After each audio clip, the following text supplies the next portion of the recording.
bungan. Kanila itong tinawag na kalikasan.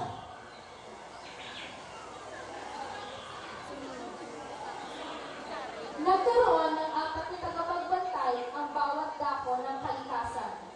Sila ang tumitiyak ng balanse ng mga bagay na may kaugnayan sa bawat buhay. Ginaglaoy, isinilang ang isang uri ng nilalang. Sila ay naglalamang hindi mawari ang hangganan.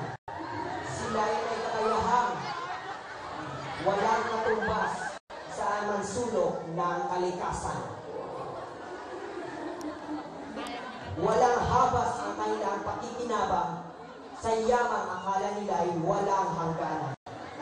Ang dating tahimik, payapa at malinis ay naging isang paraisong nangangamba, mabalot ng hilig.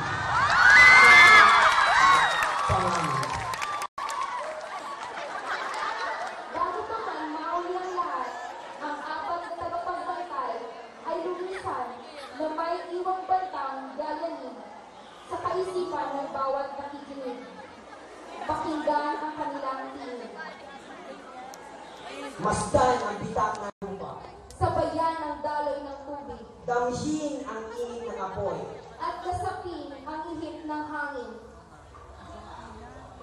Likhas Saan ang iyong daluman ng kalikasan.